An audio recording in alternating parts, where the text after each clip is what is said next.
Hi ಎಲ್ರಿಗೂ. ತಾಯಿ ಆದ್ಮೇಲೆ ಮಗುನ ಕೇರ್ ಮಾಡ್ತಾ, ಶೂಟಿಂಗ್ ಶೆಡ್ಯೂಲ್ಸ್‌ನ ಮ್ಯಾನೇಜ್ ಮಾಡ್ತಾ, ನನ್ ತಲೆ ಕೂದಲನ್ನ ಕೇರ್ ಮಾಡೋದೇ ನೆಗ್ಲೆಕ್ಟ್ ಮಾಡಿದ್ದೆ. ನನಗ್ ಕನ್ನಡಿ ಮುಂದೆ ನಿಂತ್ರೆ ಅನಿಸ್ತಿತ್ತು, ನಾನ್ ಅಮ್ಮ ಆದ್ಮೇಲೆ ಹಾರ್ಮೋನ್ಸ್ ಇಂಬ್ಯಾಲೆನ್ಸ್ ಆಗ್ತಾ ನನ್ ಕೂದಲು ಎಷ್ಟು ಗ್ರೇ ಕಲರ್ ಆಗಿ ಟರ್ನ್ ಆಗಿದೆ ಅಂತ.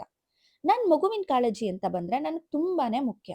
ಹಾಗಾಗಿ ನಾನ್ ಸಲೂನ್‌ಗೆ ಹೋಗಿ ಹೇರ್ ಕಲರ್ ಹಾಕ್ಸೋದಾಗ್ಲಿ, ಮನೇಲೇ ಯಾವ್ದಾದ್ರು ಹೇರ್ ಕಲರ್ ಪ್ರಾಡಕ್ಟ್ಸ್‌ನ ಯೂಸ್ ಮಾಡ್ತಿರ್ಲಿಲ್ಲ.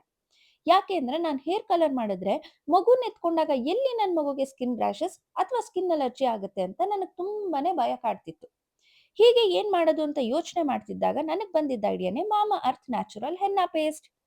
ಇದರ ಹೆಸರು ತಕ್ಕ ಹಾಗೆ ಯಾವುದೇ ಕೆಮಿಕಲ್ಸ್ ಯೂಸ್ ಮಾಡದೆ ನೈಸರ್ಗಿಕ ಪದಾರ್ಥಗಳಾದ ಕಾಫಿ ಮತ್ತು ಮೆಹಂದಿ ಸೊಪ್ಪಿನ ಸಾರ ಕೂದಲಿಗೆ ಬಣ್ಣ ಮತ್ತು ಹೊಳಪನ್ನ ನೀಡುತ್ತೆ. ಇದು ಕೂದಲನ್ನು ರೇಷ್ಮೆಯಂತೆ ಕೂಡ ಮಾಡುತ್ತೆ. ಇದರಲ್ಲಿ ಯಾವುದೇ ರೀತಿ ಅಮೋನಿಯಾ ಅಥವಾ ಪ್ಯಾರಾಬಿನ್ ಅಂಶ ಇಲ್ಲ. ಇದು ನಮ್ಮ ಬ್ಯುಸಿ ಶೆಡ್ಯೂಲ್ಗೆ simple and ready to use product.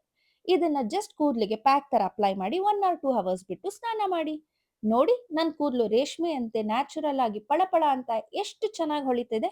ನೀವು ನೋಡಿದ್ರಲ್ಲ ನನ್ನ ಹೇರ್ ಕಲರ್ ಸೀಕ್ರೆಟ್ ಏನು ಅಂತ. ನಾನು ನಿಮಗೆ ನೆಕ್ಸ್ಟ್ ವಿಡಿಯೋಲಿ ಸಿಗ್ತೀನಿ. ಹಾಗೆ ನನ್ನ ಪೇಜ್ನ ಲೈಕ್ ಮಾಡೋದು, ಫಾಲೋ ಮಾಡೋದು, ಸಬ್ಸ್ಕ್ರೈಬ್ ಮಾಡೋದನ್ನ ಮರಿಬೇಡಿ.